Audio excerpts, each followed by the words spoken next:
Tuhan adalah Bapakku. Ku berdoa surga terbuka, mujizatnya nyata, kuasanya tak pernah berubah, kasihnya selalu sempurna. Tuhan adalah Bapakku. Ku berseru, Tuhan dengarku. Dialah penolongku, Dialah penyelamatku. Ku berserah dan percaya. Aku ditolong Tuhan, aku dipulihkannya. Tak ada yang tak mungkin bagi Dia. Aku ditolong Tuhan, aku disembuhkannya. Tiada yang mustahil bagi Dia.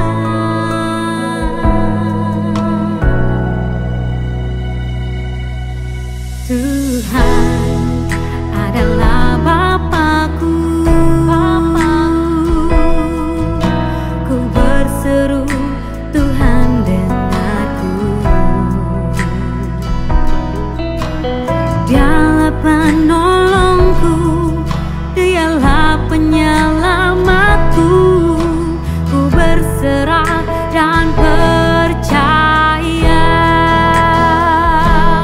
Aku ditolong Tuhan, aku dipulihkannya. Tak ada yang tak mungkin bagi Dia. Aku ditolong Tuhan, aku disembuhkannya. Tiada yang mustahil bagi Dia. Saat aku berdoa dalam nama Yesus, kuasanya bekerja dalam nama Yesus. Aku disembuhkan, aku diberkati, aku terima mujizat dalam nama Yesus.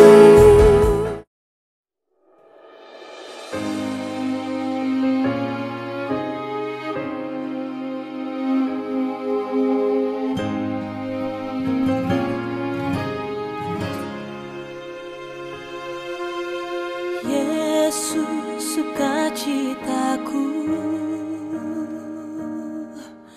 Yesus kekuatanku, penolong dalam kesesakan. Kau sangat terbukti, hatiku bersuka memuji nama-Mu, jiwaku bermegah. Ku angkat tanganku, apapun yang terjadi dalam keadaanku. Sukacitaku hanya di dalam-Mu.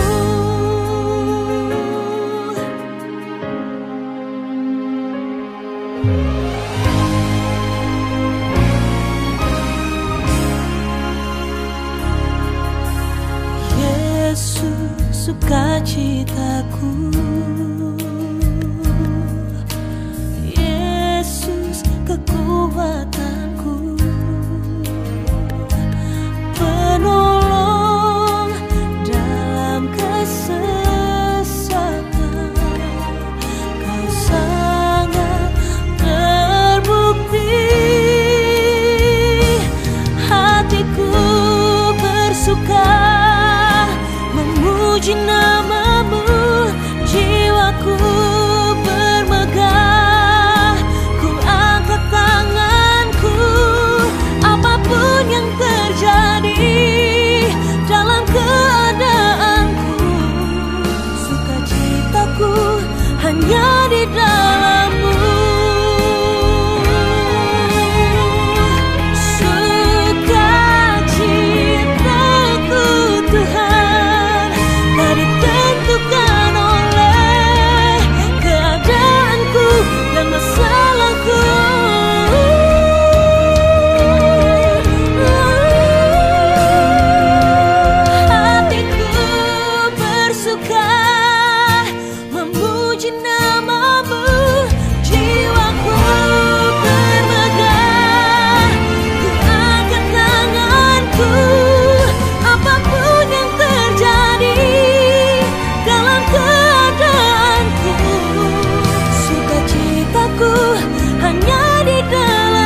hanya di dalam-Mu.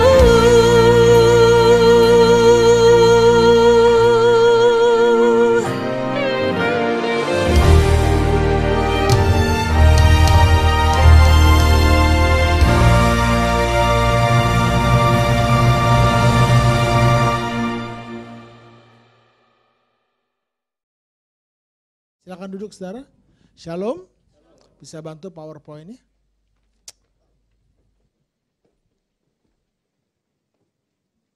Oke. Saya Doni, istri saya Sandy. Kami sudah nikah jalan masuk tahun yang ke-20. Ya, ini anak kami. Vania, Vanessa, Valeria, semuanya putri. Oke, saya gembala di Victory Church, GPDI, Cirende. Oke, saudara. Saudara siap terima firman Tuhan? Keadaan kita versus hati kita. Ya, baca sama-sama firman Tuhan ini. Amsal 15 ayat yang ke-17. 2, 3. Lebih baik sepiring sayur dengan kasih daripada lembu tambun dengan kebencian. Saya ingin saudara ulangi 3 kali firman ini sambil Anda resapi dan renungkan kebenarannya. Siap? Ya, katakan dengan keras. 2, 3. Lebih baik sepiring sayur dengan kasih daripada lembu tambun. Beritahu orang sebelah saudara. 2, 3. Lebih baik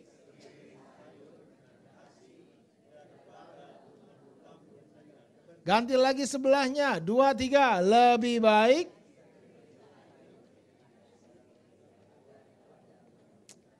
yang ngerti katakan amin. Lebih baik rumah ngontrak tapi pasangan setia daripada rumah gedong pasangan selingkuh. Sakitnya di mana? Udah di sana sini, betul? Oke, ya, perhatikan baik-baik firman ini, saudara. Sepiring sayur dan lembu tambun itu bicara tentang keadaan kita. Sedangkan kasih dan kebencian bicara tentang hati kita.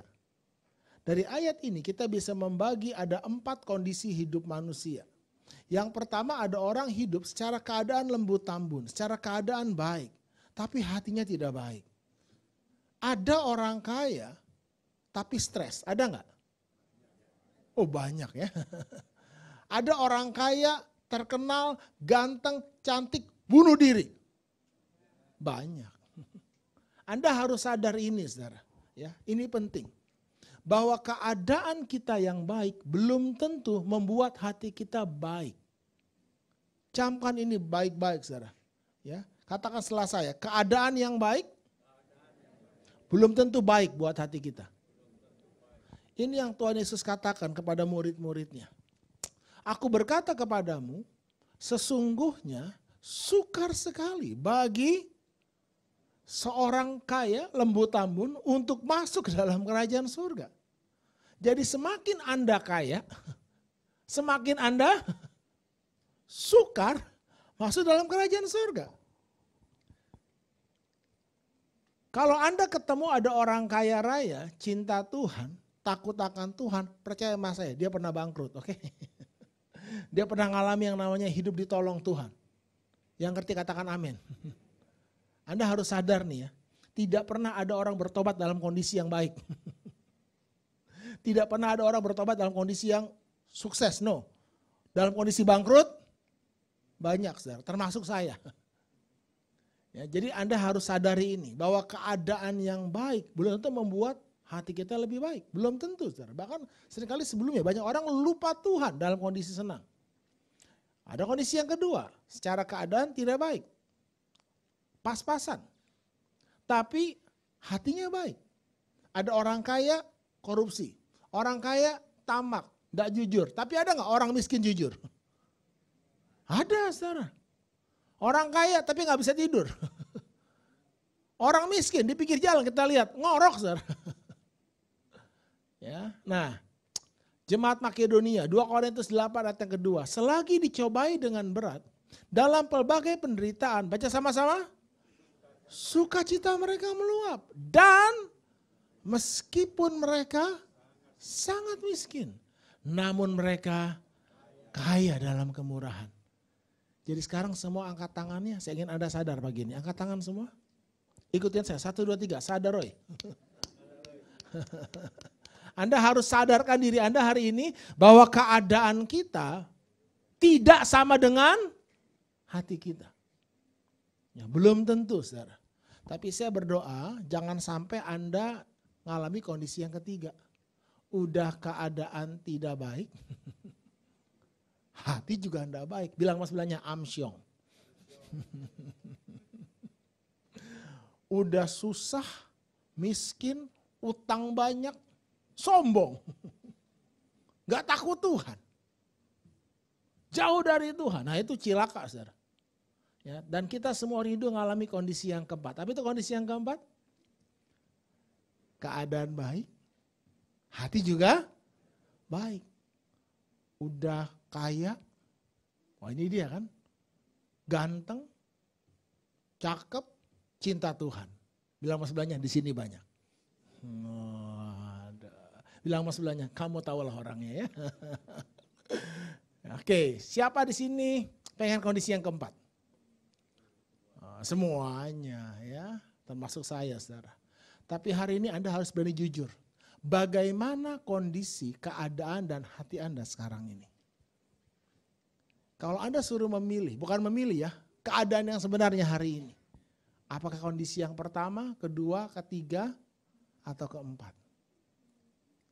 Bagaimana kondisi keuangan Anda, keluarga Anda, kesehatan Anda, pergaulan komunitas Anda? Bagaimana kondisi hati Anda? Apakah cinta uang? Apakah Anda ingin cepat kaya? Apakah hati Anda menyimpan kebencian, sakit hati, sedih atau gembira? Apakah hati Anda lembut atau keras? Anda tahu salah satu ciri manusia akhir zaman? Takut diketahui aslinya. Ya, itu yang disebut orang yang munafik. Di luar putih kayak kuburan, saudara. Tapi dalamnya tulang belulang. Tuhan tidak bisa menyentuh hati orang yang munafik. Hati orang yang munafik itu hatinya jauh dari Tuhan. Bibirnya memuliakan Tuhan, tapi hatinya jauh dari Tuhan. Memang kecenderungan manusia akhir zaman adalah mereka menutupi aslinya. Ya, tadi pagi saya cerita, saya punya masalah saudara. Kalau Anda lihat ya, secara kelihatan saya sehat. Tapi kalau waktu saya pertama kali dites gula darah saya itu 320 sekian. Tinggi sekali. Saya juga kaget, apalagi istri saya lompat. Sayang, tinggi banget. Dan sejak hari itu, setiap kali istri saya berkata, ayo sayang, tes gula darah kamu berapa? Saya selalu menghindar.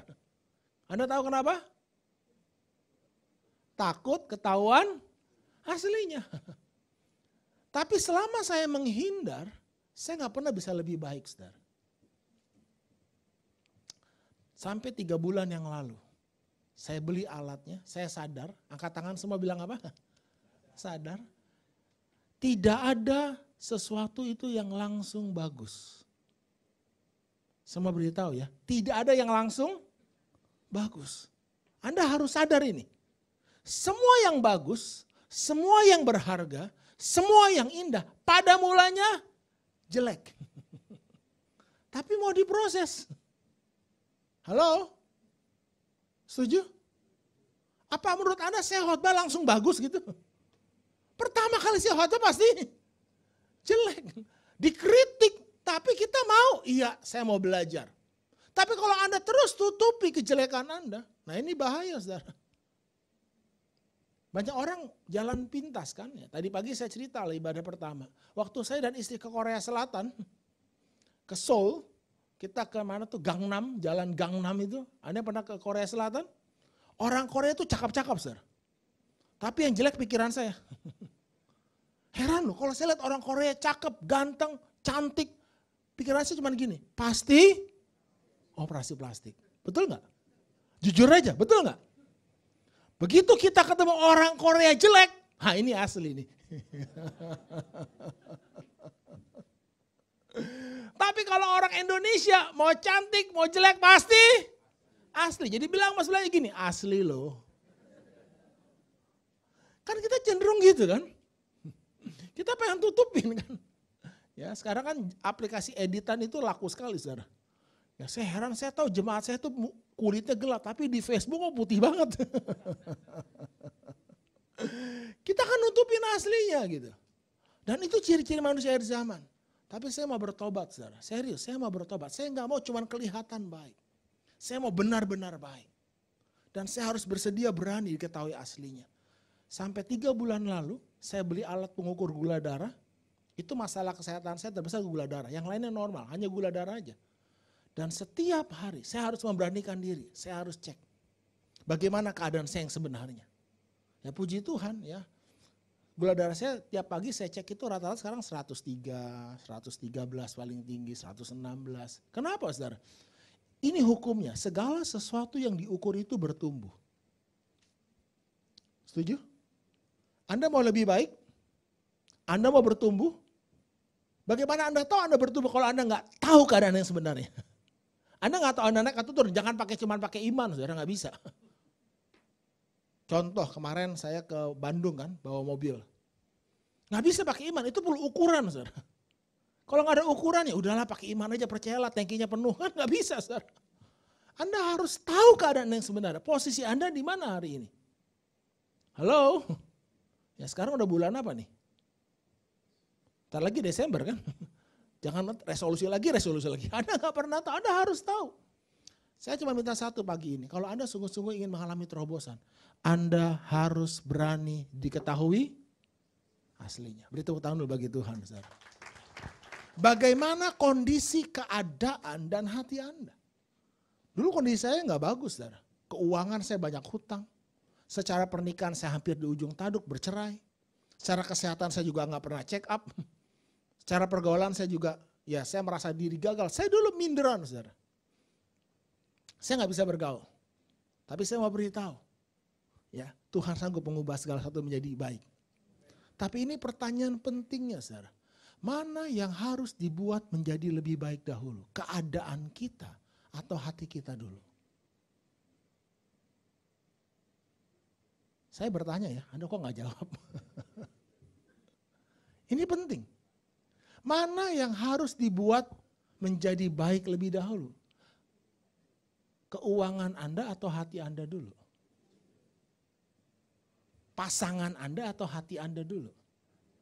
Kesehatan Anda atau hati Anda dulu? Bilang sama sebelahnya, apa yang duluan dibuat lebih baik? Hati siapa? Beri tepuk tangan dulu saudara ya. Oke. Ini kebenarannya. Baca sama-sama yuk. 2, 3. Orang yang bersemangat dapat menanggung penderitaannya. Tetapi siapa akan memulihkan semangat yang patah? Katakan dengan keras, semangat. Oh, Anda bilang semangat aja gak semangat. Ayo sungguh-sungguh. 2, 3. Walaupun belum makan siang. Masalah makin besar. Utang masih banyak. Oh banyak yang punya utang ya. Pasangan belum berubah. Kenapa? Karena orang yang bersemangat dapat menanggung. Jangan gini loh, udah keadaan susah, menderita. Anda gak semangat, itu kondisi yang ketiga. Lebih parah saudara. Halo? Anda sadar maksud saya? Semangat itu seperti obat bius.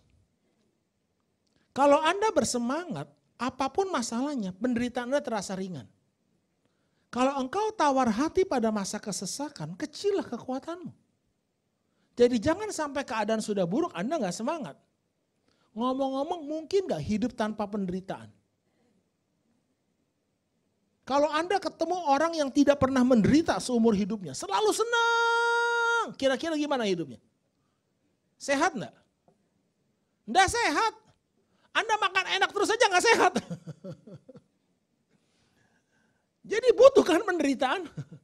Jangan harapkan hidup tanpa penderitaan. Karena itu semua orang pasti punya masalah. Anda kaya punya masalah, Anda enggak kaya-kaya juga masalah. Anda menikah punya masalah, Anda enggak nikah-nikah pun juga masalah. Bujang lapuk kata orang Malaysia. Anda ikut Tuhan pasti punya masalah. Anda gak ikut Tuhan pun. Jadi bilang mas sebelahnya, masalahnya yang sebenarnya bukan masalahnya. Masalahnya kamu punya semangat gak? Siapakah yang dapat memulihkan semangat yang patah? Yang harus pertama kali dipulihkan keadaan kita dulu atau semangat kita dulu? Beri kemuliaan dulu bagi Tuhan. Jadi saya ingin pagi ini Anda sadar. Jangan ngomong gini, Pak Pendeta kok suami saya belum berubah-ubah ya? Hati Anda belum berubah, gimana suami mau berubah? Kok istri saya belum berubah ya? Ya hati Anda belum berubah. Jangan fokus pada keadaan dulu, hati kita dulu.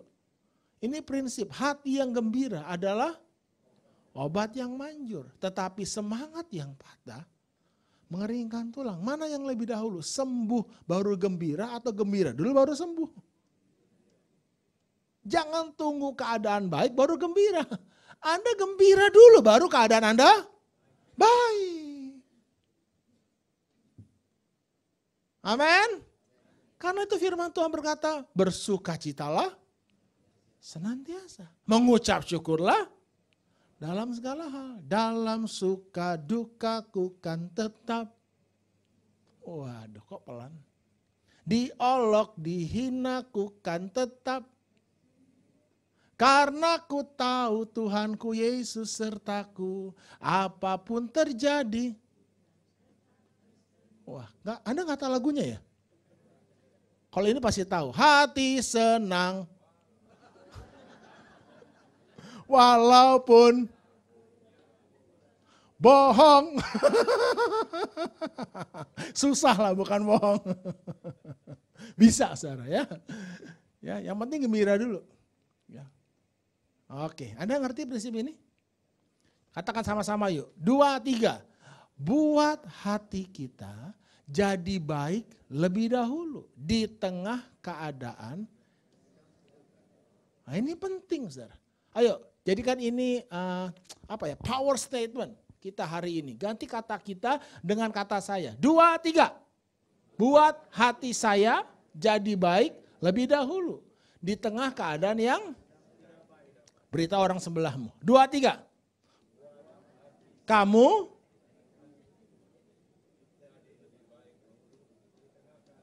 beri tepuk tangan bagi Tuhan. Jadi yang harus dibuat baik dulu adalah hati kita. Nah yang pertama ini penting saudara ya. Buat hati kita tetap tenang dulu. Di tengah keadaan yang lagi bergejolak. Sebab beginilah firman Tuhan Allah yang Maha Kudus Allah Israel. Dengan bertobat dan tinggal diam kamu akan diselamatkan dalam tinggal tenang dan percaya. Terletak kekuatanmu. Tapi masalahnya kau berkata, kamu enggan. Ini firman Tuhan di tengah-tengah peperangan. Jadi di tengah-tengah peperangan, di tengah kondisi yang genting, Tuhan berfirman. Dalam tinggal tenang dan percaya, terletak kekuatanmu. Tetapi kamu enggan. Di mana terletak kekuatan kita? Waktu kita tinggal tenang dan percaya. Kenapa saudara?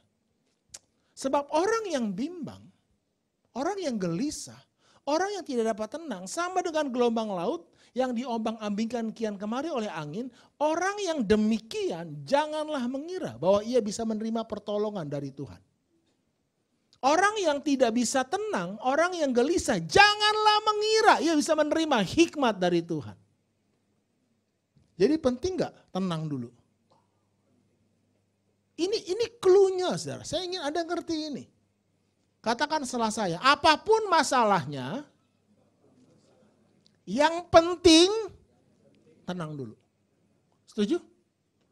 Karena Anda gelisah, Anda khawatir pun, Anda takut pun, Anda panik tidak bisa mengubah keadaan lebih baik. Toh?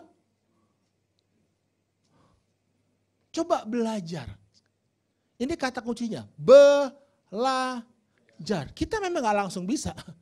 Dan seringkali kita gagal, tapi jangan berhenti. Belajar. Biarkan Tuhan melatih kita. Ini bahasa tadi pagi, saudara. Dilatih Tuhan atau ditolong Tuhan. Ya, saya yakin direkam lah ya. Coba Anda dengar itu. Tuhan mau melatih kita. Di tengah kondisi yang genting, di tengah kondisi yang mungkin menekan, Tuhan mau kita belajar tenang. Kenapa saudara? Ini kuncinya. Kita tahu bahwa kita berasal dari Allah. Dan seluruh dunia berada di bawah kuasa si jahat. Kata si jahat di situ bahasa aslinya poneros. Ya, hati-hati, kasih nama anak jangan poneros. Ponimin mending. Poniran oke lah. Tapi jangan poneros. Nah kata poneros itu punya arti yang pertama adalah full of labors. Annoyances, hardship. Penuh dengan kerjaan, gangguan, dan kesulitan. Kalau hidup Anda penuh dengan kerjaan, Anda tidak punya waktu untuk istirahat, Anda tidak punya waktu untuk berdoa, baca Alkitab, merenungkan firman Tuhan, lembur terus. Saya mau beritahu ya, Anda ada di bawah kuasa si jahat. Jangan setan Pak, ngeri Pak. Si jahat. Penuh dengan gangguan. Katakan setelah saya, waktu saya gelisah, saya dikuasai si jahat. Waktu saya tenang, saya dikuasai Tuhan. Anda mau dikuasai si jahat atau Tuhan? Karena itu yang penting, tenang dulu. Amin. Jangan dikit-dikit nyalain setan gitu loh. Rumah tangga saya hancur karena setan. Bisnis saya hancur karena setan. Saya bukan bela setan, saya bukan pengacaranya, oke. Tapi ini kebenarannya. Setan tidak bisa menghancurkan hidupmu kalau engkau gak kasih tempat. Kenapa setan bisa hancurkan hidupmu? Karena engkau kasih tempat. Apa tempat setan itu bekerja? Kalau engkau marah, jangan sampai matahari terbenam. Tenangkan dirimu. Jadi yang salah bukan setan ya kitanya kasih tempat untuk dia kerja. Tapi waktu kita tenang, kita kasih tempat untuk Tuhan bekerja. Karena itu serahkanlah segala kekhawatiranmu kepada Tuhan. Serahkan ketakutanmu. Serahkan kebencianmu, hak pembalasan itu kepada Tuhan. Kuasai dirimu dan jadilah tenang. Kesudahan segala sesuatu sudah dekat. Itu bicara tentang keadaan yang chaos. Menjelang akhir zaman. Bukan menjelang ya kedatangan Yesus yang kedua kali. Keadaan semakin kacau. Chaos, unpredict, uncontrolled. Karena itu apa saudara? Kuasailah dirimu dan jadilah tenang. Supaya kamu dapat berdoa. Supaya kamu dapat mendengar suara Tuhan menuntun hidupmu. Ketika engkau tenang, Tuhan bicara. Ketika engkau gelisah, Tuhan tidak bisa berbicara. Karena itu yang penting tenang dulu. Buat hatimu tenang. Amin. Suami istri, kalau lagi cekcok coba tenang dulu dah. Saya belajar itu saudara. Ya, jangan beri tempat pada iblis. Diam dulu aja. Tenangkan hatimu. Kita gak bisa menyelesaikan masalah dengan amarah. Tenangkan dirimu. Amin. Sepakat? Bilang sama sebelahnya yang suami istri. Mulai hari ini, jangan kasih tempat sama iblis ya. Kalau saya buka cek, kamu jangan buka cok. Kamu ke bank cairin. Yang kedua, setelah tenang, jaga hatimu tetap percaya. Di tengah kondisi yang berat. Saudara. Baca sama-sama yuk, 2, 3. Imannya tidak menjadi lemah. Walaupun ia mengetahui bahwa tubuhnya sudah sangat lemah. Karena usianya telah kira-kira 100 tahun. Dan bahwa rahim Sarah telah tertutup. Tetapi terhadap janji Allah, ia tidak bimbang karena ketidakpercayaan. Malah ia diperkuat dalam imannya. Dan ia memuliakan Allah dengan penuh keyakinan. Bahwa Allah berkuasa untuk melaksanakan apa yang telah ia. Anda lihat secara keadaan Abraham baik atau makin buruk? Secara keadaan makin buruk. Janji Tuhan kelihatan makin dekat atau makin jauh? Makin jauh.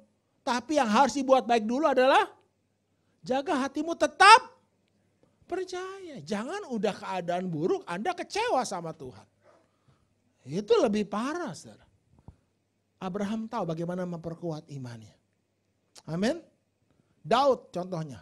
1 Samuel 30 ayat yang ke-6. Dan Daud sangat terjepit. Bilang sama sebelahnya, sangat terjepit. Anda tahu arti sangat terjepit artinya apa? Nggak ada jalan keluar. Secara keadaan udah orang ngomong gini, mati aja deh lu. Selesai udah. Karena rakyat mengatakan hendak melempari dia dengan batu. Seluruh rakyat yang tadinya mendukung dia pedih hati. Masing-masing karena anaknya laki-laki dan perempuan. Tetapi ini yang paling penting. Tetapi apa? Daud menguatkan hatinya. Daud menguatkan kepercayaannya kepada Tuhan Allahnya. Saya jadikan ayat ini kebenaran. Waktu saya mengalami kondisi yang sangat terjepit. Dan Doni sangat terjepit. Tetapi Doni menguatkan kepercayaannya kepada Tuhan Allahnya. Ganti dengan nama Anda. Siap? Anda harus berani menghadapi kenyataan. Anda pernah kejepit gak sih? Kalau belum pernah ya sabar ya, giliran Anda segera tiba. Masa sukar pasti terjadi. Tapi Tuhan mau kita belajar, kita menang di dalam dulu saudara. Ayo baca sama-sama yuk, 2, 3. Dan tetapi, pakai nama Anda dong, jangan nama Daud. Oke, beri tepuk tangan dulu bagi Tuhan lah ya. Ini saya belajar dari mama saudara. Bu Wanda ini 14 tahun ditinggal papa. Ya, Pak Suwito kenal almarhum Pak Roni Sujak di camp pria sejati. Karena dia dulu belum pria sejati. Masih pria Sontoloyo dulu. 14 tahun tinggalin mama. Sampai punya anak dengan wanita lain. Istri anak terluntang lantung. Tapi mama dalam kondisi seperti itu menguatkan hatinya. Dia tetap percaya kepada Tuhan. Bahkan dia jadi hamba Tuhan. Dia melayani Tuhan. Satu titik kondisi semakin memburuk. Sandy sama anak-anak lain, Sandy istri saya itu anak tertua ngomong gini, mah lupakanlah papa gak mungkin balik. Sandy sudah berantakan hidupnya ya, obat-obatan, ya hancur lah. Anda kalau dengar khotbahnya kan ada banyak di YouTube itu kesaksian hidup dia. Lalu Mervin juga demikian, dia bandar, narkoba, juga main perempuan. Reki yang tengah situ tuh, 6 SD udah hamilin anak orang. 6 SD. Lalu dia bawa anaknya itu di kantong plastik digugurin kan. Saya ini nanya, itu apaan Ki? Anak gua kasih nama Tobat. Saya mau ceritakan gini untuk kasih gambaran ini keluarga udah hancur sehancur-hancurnya. Dan kalau perkumpulan keluarga, Natal atau apa lebaran gitu ya, kumpul keluarga, itu dihindari. Dalam kondisi kayak begitu. Saya ini bilang gini, mah udahlah lupakan papa. Papa gak mungkin kembali. 14 tahun pisah mungkin gak balik. Tapi mama ngomong gini. Ini soal iman, saudara. Tetap percaya. Sandy, dengar baik-baik. Apa yang dipersatukan Tuhan tidak boleh diceraikan manusia. Papamu akan kembali. Papa dan mama akan melayani Tuhan bersama-sama. Dan kamu semua, anak-anak mama dan papa, kamu akan semua akan jadi hamba Tuhan.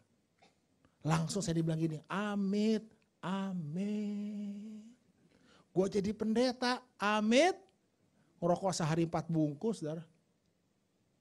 Udah bunuh diri 3 kali, overdosis. Gak mungkin. Tapi saya mau beritahu, hari ini semua jadi hamba Tuhan.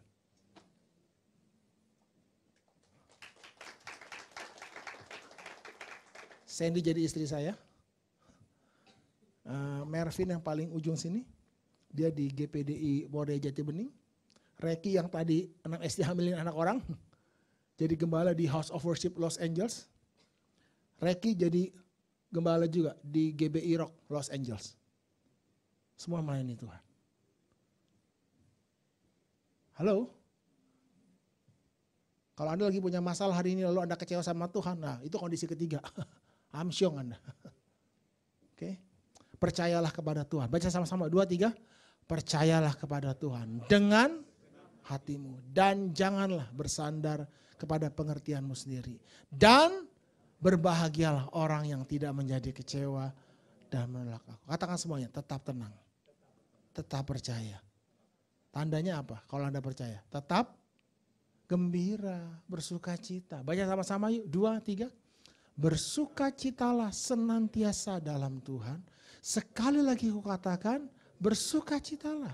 Jangan kamu bersusah hati, sebab sukacita karena Tuhan, itulah perlindunganmu. Dan bergembiralah karena Tuhan, maka Ia akan memberikan kepadamu apa yang diinginkan hatimu. Amin. Mana yang lebih dahulu? Kita bergembira, baru Tuhan memberikan apa yang diinginkan hati kita, atau Tuhan berikan dulu baru kita gembira? Bilang mas sebelahnya, lu ngerti nggak? Makanya kalau lagi susah, itu muka jangan cemberut. Tambah susah. Anda tahu saya dapat ayat ini dari mana? Ini saya buat sendiri, buat begini. Saya temukan, lalu saya buat. Ini jadi proklamasi iman hidup saya pribadi. Sekarang jadi proklamasi iman di gereja lokal saya. Bersukacitalah senantiasa dalam Tuhan. Doni, sekali lagi aku perintahkan kepadamu. Itu kayak Roh Kudus ngomong, waduh, utang saya banyak Bapak Ibu. Saya harus bayar utang itu tiap bulan 15 juta waktu itu. Karena saya ya lari dari panggilan, bisnis, main saham, main option di Amerika, uang dolar saya cemplungin semua. Jual mobil, tarik 16 kartu kredit. Ya, semuanya saya puterin. 3 bulan uang saya double. Wing! 2 minggu kemudian amblas bumi. Stres saya. Sandy hampir ninggalin saya. Papa saya masuk rumah sakit. Didiagnosa cancer di Mount E. Anda tahu di Mount E, kalau Anda cancer masuk ke Mount E, itu ternyata nggak mahal. Tapi sangat amat mahal. Oke. Dalam kondisi seperti itu, utang banyak, pernikahan bermasalah, orang tua masuk rumah sakit. Keadaan memang berat. Tapi saya dengar suara Tuhan, saya bertobat. Tuhan ngomong, bersukacitalah senantiasa dalam Tuhan. Kamu percaya enggak? Aku sanggup menolong kamu. Percaya, bersukacita. Sekali lagi aku perintahkan bersukacita. Gimana caranya? Ini saya lakukan, saya bangun pagi. Kenapa saya bangun pagi? Karena gak bisa tidur juga. Saya bangun jam 4 pagi. Stres kan? Daripada saya stres, apakah stres bisa mengurangi hutang saya? Roh Kudus kasih pengertian gini, saudara. Ini masalah saya. Saya berat sekali. Ya, mungkin sebutlah 20 kilo. Berat kan lumayan, angkat 20 kilo berat, saudara. Memang tidak melampaui kekuatan saya. Tapi itu berat buat saya. Saya timbang, masalah saya berapa? 20 kilo. Sekarang logikanya. Ini timbangan. Saya tahu, 20 kilo. Kalau saya, menurut Anda, kalau saya bersungut-sungut, saya mengeluh, masalah saya tambah berat atau tambah ringan? Kabar baiknya tetap 20 kilo Bapak Ibu. Ini angka gak berubah timbangan. Ini timbangan benar. Sekarang, saya semangat. Saya menyanyi memuji Tuhan. Masalah saya tambah berat atau tambah ringan? Anda pintar. Tetap 20 kilo. Masalah kita gak berubah. Tapi waktu saya angkat masalah saya dengan keluh kesah. Saya hadapi masalah saya dengan kekhawatiran, ketakutan. Lebih berat atau lebih ringan rasanya? Lebih berat. Tapi kalau saya menghadapi masalah saya dengan penuh sukacita, lebih berat atau lebih ringan? Masalah saya padahal sama atau tidak? Yang berubah siapa? Bukan masalahnya, sayanya. Tuhan ngomong gini, jangan kamu bersusah hati. Udah banyak utang, hatinya susah. Tambah susah. Jangan kamu bersusah hati. Karena sukacita karena Tuhan itulah kekuatanmu, itulah perlindunganmu. Jangan udah banyak utang, susah hati, stres, masuk rumah sakit lebih susah. Saya putuskan. Nah ini dia, katakan semuanya, putuskan. Keputusan menghasilkan kekuatan. Jangan pernah tunggu kuat baru buat keputusan. Karena Anda tidak akan pernah kuat sampai Anda buat keputusan. Dan keputusan terpenting yang pernah saya buat dalam hidup saya adalah saya memutuskan untuk bersuka cita. Bukan karena keadaan, tapi karena janji Tuhan. Karena firman Tuhan. Tuhan adalah gembalaku. Tuhan adalah gembalaku. Doni, Tuhan adalah gembalamu. Takkan kekurangan kamu. Saya keluar rumah. Saya jalan cepat, saya lari, saya lompat. Doni bersuka cita senantiasa dalam. Jadi saya bayangin gini. Saya adalah satu-satunya orang di dunia yang punya banyak utang tapi senang. Serius? Saya bayangkan saya tuh semangat. Saya jalan lebih cepat. Kenapa? Bukan karena utang saya bersuka cita. Tapi karena saya percaya Tuhanku sanggup menolong aku. Dan karena itulah Tuhan bekerja, kan Tuhan memberi. Jadi yang paling penting gimana caranya buat hatimu bagus dulu. Baru keadaanmu berubah. Bilang masalahnya, yang penting hati kita dulu. Dan bergembiralah karena Tuhan. Maka Tuhan akan memberikan kepadamu apa yang diinginkan hatimu. Jadi tolong mulai hari ini jangan tunggu keadaanmu baik. Buat dulu hatimu baik. Amin.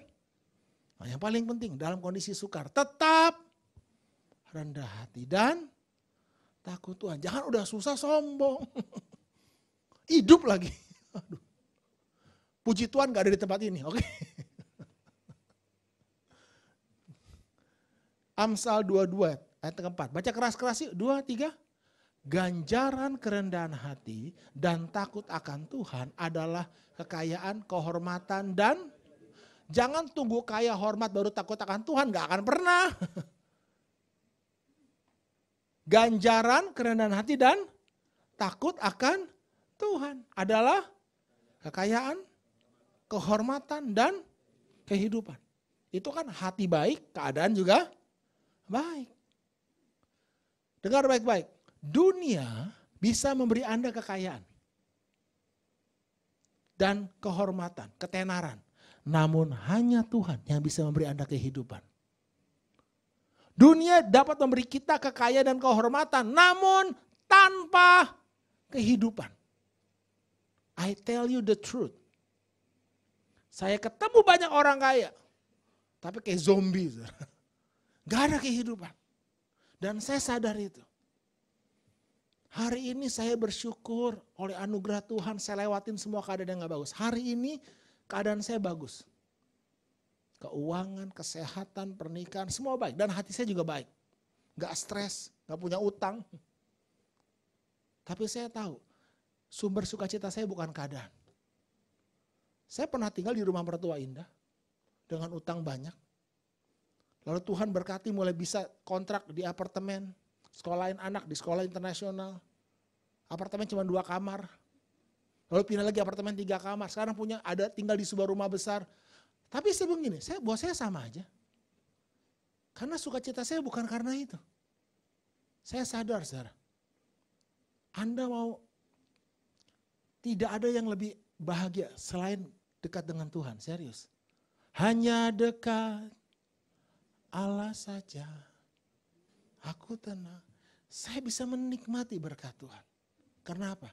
Karena saya takut akan Tuhan. Saya suka hidup kudus. Buat saya hidup kudus itu sangat menyenangkan, serius. Saudara. Tidak ada kegembiraan, kesenangan, tidak ada kebahagiaan di dalam dosa. Saudara. Dosanya memberi Anda kesenangan, tapi tidak ada kebahagiaan di situ. Ada damai sejahtera yang melampaui segala akal. Jangan sesat, Allah tidak membiarkan dirinya dipermainkan. Karena apa yang ditabur orang, itu juga akan dituainya. Ya, memang kalau saya ketemu orang yang sok gitu ya, sama Tuhan tuh gak takut, gak hormat, ya dalam hati gini, ya lu belum pernah ke Vevet aja. Ya kadang-kadang tunggu kejepit ya. Saya gak pernah paksa orang itu, gak apa-apa, biarin aja. Anda akan tahu. Kadang-kadang kesadaran itu mahal. Angkat tangan semuanya. Bilang sadar Roy. Saya suka ngomong sama jemaat gini. Saya sering kalau ketemu pemuritan, yang paling mahal dan berharga dalam hidup kita adalah satu kata, kesadaran. Apa yang kita tahu belum tentu mengubah hidup kita. Tapi apa yang kita sadari itu yang mengubah hidup kita. Orang yang merokok secara ini tahu kok rokok menyebabkan kanker, serangan jantung, hipertensi. Tapi kenapa dia terus merokok? Kalau Anda tanya sama yang merokok, ada yang merokok coba di sini. Saya tanya sama Anda. Kasar gini, lu mau gak kena kanker? Semua yang merokok menjawab, enggak mau. Itu peringatan bahaya merokok, itu serius atau bercanda? Bener atau hoax? Tapi kenapa lu ngerokok terus? Simpel kan? Belum sadar. Kapan sadarnya? Adik saya ini dulu manajer Aminotokosin, mau musik. Musisi-musisi ini rata-rata seorang perokok. Dia tegur satu orang pemain musik. Mas, rokoknya berhenti dong, kurangin. Alasannya banyak. Susah lah, bla bla bla bla. Begitu kena kanker paru-paru, bener-bener kena kanker paru-paru. Besoknya langsung berhenti itu. Kenapa berhenti? Baru? Nah, orang yang bijak itu sadarnya sebelum kejadian. Orang yang goblok sadarnya setelah kejadian. Dan kadang-kala sudah terlambat. Jadi sekarang kalau Anda bercermin, coba tanya. Yang dicermin itu orang bijak atau orang goblok? Dan saya ingin Anda itu sadar sebelum kejadian. Dan itu yang menyelamatkan hidupmu. Engkau bertobat, engkau berbalik. Saya itu hampir hancur hidup saya, saudara. Tapi saya nggak mau keraskan hati saya. Tuhan ngomong gini, jikalau engkau mendengar suaraku pada hari ini, jangan keraskan hatimu. Saya sadar, kalau saya terus saya mati nih. Kadang-kadang memang kematian itu menyadarkan kita, saudara. Ya, kematian itu, begitu kita diperhadapkan dengan maut. Kan dulu waktu saya SMA, saudara, keren kan, ada kaos segini, see you in hell. Zaman saya itu zaman metal Pak Suwito ya. Zaman saya kecil, wah itu Metallica. Oh, see you in hell, Iron Maiden, kaos-kaosnya begitu kan. Jangankan neraka, nggak usah ngomong api neraka lah, kita ngomong api kompor aja ya. Lu taruh kelingking lu tuh di atas kompor, kalau tahan sejam aja udah lu teriak-teriak. Itu api neraka, itu baru api. Jangan sembarangan ngomong. Jangan sok tahu. Coba segera bertobat, amin.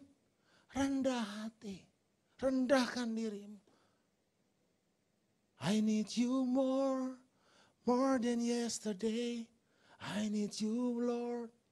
Tuhan, aku perlu Engkau. Dan takut akan Tuhan, hormati dia. Saudara. Apa yang kita tabur pasti kita tuai. Bilang sama sebelahnya, jangan sesat. Orang yang sesat adalah orang yang mempermainkan Tuhan. Jangan sesat, saudara. Jangan pikir gini, yang penting gue ke gereja lah. Diberkati, enggak. Anda jangan mempermainkan Tuhan aja. Katakan setelah saya menuai apa yang saya tabur. Bukan apa yang saya mau. Kalau saya tabur jengkol, saya pasti tuai jengkol. Saya tabur durian, saya tuai. Saya ingin menuai durian. Saya tabur jengkol. Maka yang saya tuai, pakai iman dong Bapak Ibu. Kan bagi Tuhan gak ada yang mustahil. Sekalipun yang saya tabur jengkol dengan iman, saya akan tuai durian. Amin. Amin. Ada yang sesat Pak, ada yang sesat. Ketika tumbuhnya pohon jengkol atau pohon durian. Bapak Ibu, kita harus kuatkan iman kita. Sekalipun yang kelihatan itu pohon jengkol. Tapi dengan mata iman, saya melihat itu pohon durian. Kita perlu doa keliling, kita kelilingi pohon ini. Dalam nama Yesus, duren. Dalam nama Yesus, duren. Ketika berbuah, buah yang keluar durian atau jengkol? Haleluya. Kita harus belajar melihat yang tidak kelihatan Bapak Ibu. Sekalipun yang kelihatan pohonnya pohon, tapi seperti Tuhan mengubah air menjadi anggur. Percayalah, Tuhan bisa mengubah jengkol jadi rasa. Haleluya. Ada amin? Percaya?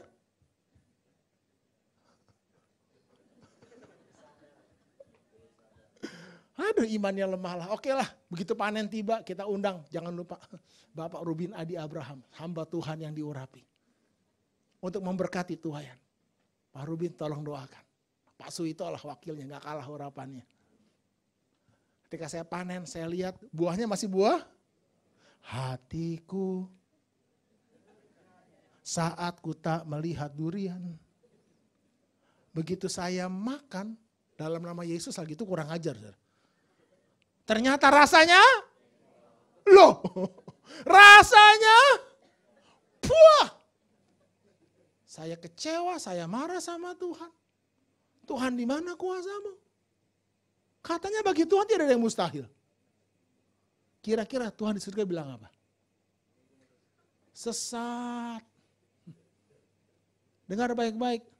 Jangan pikir doa, puasa, itu membuat engkau tidak menuhi apa yang kau tabur. Sama aja kan gini, saya merokok. Tahu kan akibatnya kan? Rokok menyebabkan kanker, serangan. Lalu saya gini, oke gini lah Pak. Sebelum merokok, mari kita berdoa terlebih dahulu ya. Bapa kami di surga, sebentar kami akan merokok bersama-sama. Sucikan dan kuduskan rokok ini. Untuk kesehatan dan kekuatan kami bersama-sama. Di dalam nama Yesus, setiap racun-racun yang menyebabkan kanker dan setengahnya itu hipotesis bahasa roh lagi. Aku hancurkan engkau. Kau tidak berkuasa. Yang percaya katakan. Mari kita merokok, udah aman. Itu sesat saudara. Engkau pacaran, engkau terikat pornografi, engkau enggak hidup dalam kekudusan, lalu engkau mengharapkan pernikahanmu diberkati. Jangan sesat.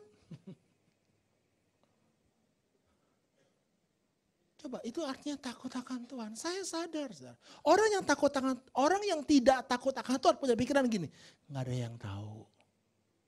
Saya mau beritahu siang hari ini, pasti ketahuan. Pasti di gereja lokal saya itu terjadi, saudara. Saya berdoa, Tuhan, aku minta takut akan Tuhan turun di atas umatmu dari diri saya dulu.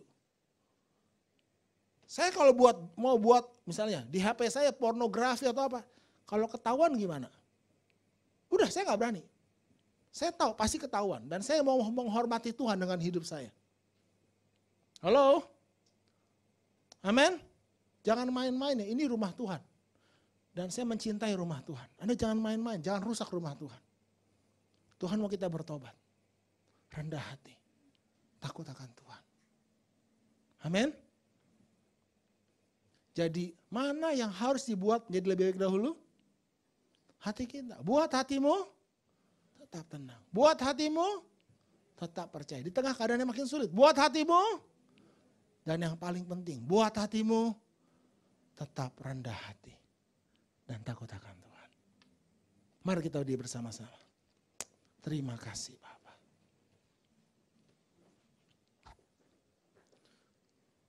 Saya mau kita benar-benar menghargai Tuhan dengan hidup kita, saudara. Terima kasih. Ku telah mati dan tinggalkan. Kami sadar kami ditebus dengan harga yang mahal. Kau membayar kami dengan darah-Mu sendiri. Kami mau menghormati-Mu, Bapa. Kasih-Mu, anugerah-Mu yang begitu besar. Kami mau jadi orang yang bijak. Kami menuai apa yang kami tabur dan itu pasti. Karena kami tidak mau menabur apa yang kami tidak ingin tuai. Ku telah mati dan tinggalkan cara hidupku yang lama. Karena kami sadar semuanya sia-sia dan tak berarti lagi hidup ini. Ku letakkan hanya pada mezbah-Mu yang Tuhan. Ini doa kami. Jadilah padaku seperti yang Kau ingini. Ku telah mati, Ku telah mati kami tinggalkan, dan tinggalkan kami mau tanggalkan semuanya Bapa. cara hidupku yang lalu. Kami mau perbaharui hati kami dengan pertobatan kami. Semuanya sia-sia dan tak berarti lagi. Hidup ini ku letakkan pada mezbahmu ya Tuhan. Jadilah padaku seperti yang Kau ingini. Satu kalimat yang paling menyesatkan manusia adalah ketika ular berkata kepada perempuan itu, sekali-kali kamu tidak akan mati. Sekali-kali kamu tidak akan mati. Tidak apa-apa kau melanggar firman Tuhan. Ketika tidak ada lagi takut akan Tuhan, maka tidak ada lagi sorga dalam hidupmu. Upah dosa adalah maut, itu pasti saudara. Jangan mau kita tertipu. Mari kita mau hormati Tuhan dengan hidup kita. Kita mau percaya. Kalau engkau hidup dalam dosa, kau tidak bisa tenang. Tapi kalau kau mau mengakui dosamu, Tuhan aku bersedia diketahui apa adanya. Aku mau bertobat Tuhan. Beri aku anugerah-Mu Tuhan. Aku percaya pengampunan-Mu sempurna atas hidupku. Aku percaya ada benih Allah dalam hidupku. Yang memampukanku hidup sesuai dengan kehendak. Aku mau bertumbuh dalam Engkau Tuhan. Menjadi pribadi yang seperti Engkau Yesus. Buat hatimu baik terlebih dahulu. Yesus datang ke dunia ini dengan satu pesan. Bertobatlah. Buat hatimu berbalik dulu kepada Tuhan. Maka semuanya akan ditambahkan kepadamu. Siang hari ini Tuhan mau kita sadar saudara. Jangan tuntut keadaanmu baik dulu. Buat hatimu baik lebih dahulu. Maukah kita belajar tenang? Suami istri ketika engkau cekcok, kau belajar kuasai dirimu tenang. Jangan beri tempat kepada si jahat. Pegang firman Tuhan, tetap percaya. Belajarlah bergembira karena Tuhan. Dan tetaplah hidup takut akan Tuhan. Maka kekayaan, kehormatan, dan kehidupan akan diberikan kepadamu. Bapa meteraikan firman-Mu siang hari ini menjadi kebenaran yang memerdekakan hidup kami. Kami terima firman-Mu siang hari ini. Mari jemaat ikuti doa saya. Bapa di surga, aku terima firman-Mu pagi ini. Aku mau buat hatiku baik lebih dahulu. Bukan keadaanku. Hatiku dulu Tuhan.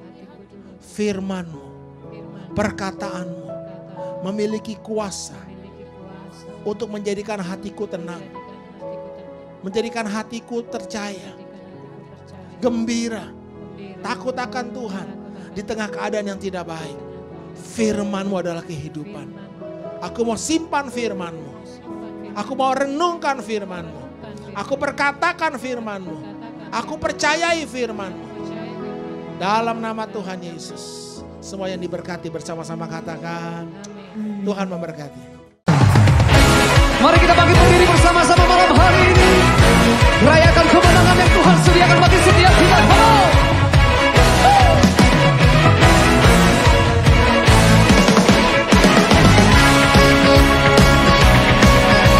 Sebab Engkau satu-satunya Tuhan yang tak tertandingi oleh apapun di dunia.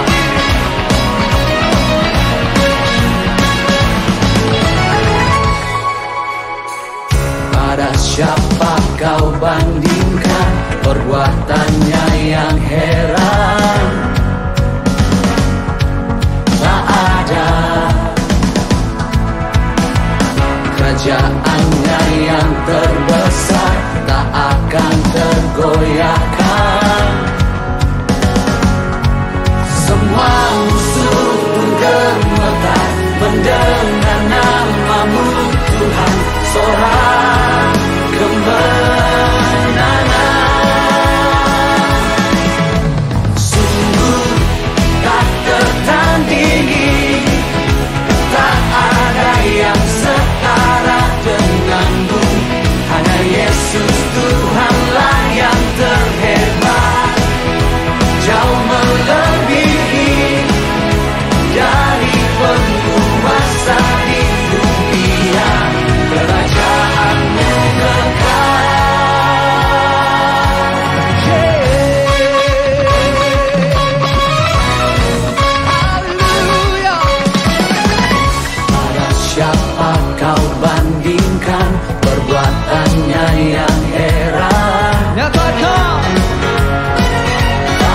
ada. Kerajaannya yang terbesar tak akan tergoyahkan. Semua musuh pun gemetar. Mendengar namamu Tuhan, sorak kemenangan tertandingi. Sungguh tak tertandingi. Tak ada yang setara denganmu. Hanya Yesus Tuhanlah yang terhebat. Jauh melebihi dari penguasa di dunia. Kerajaan-Mu kekal.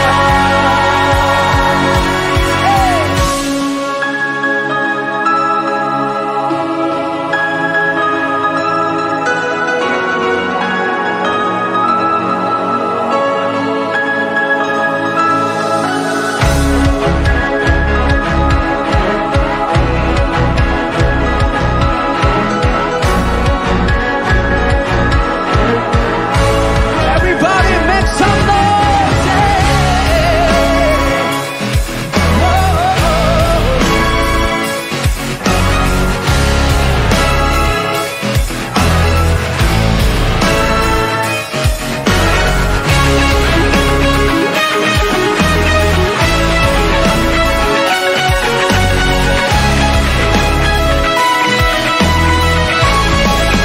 Mari sama-sama nyatakan. Tak tertandingi. Come on. Tak ada yang setara denganmu. Hanya Yesus Tuhanlah yang terhebat. Jauh melebihi dari penguasa di dunia. Kerajaan-Mu tak tertandingi. Tak ada yang setara denganmu. Hanya Yesus Tuhanlah yang terhebat. Jauh melebihi dari penguasa di dunia. Kerajaan-Mu kekal.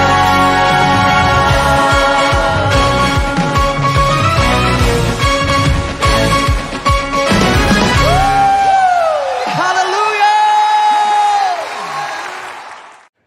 Sekarang terima kasih karunia dan damai sejahtera Tuhan Yesus Kristus dan kasih Allah Bapa kita serta persekutuan Roh Kudus menyertai setiap kita sekarang, seterusnya dan selamanya. Amin.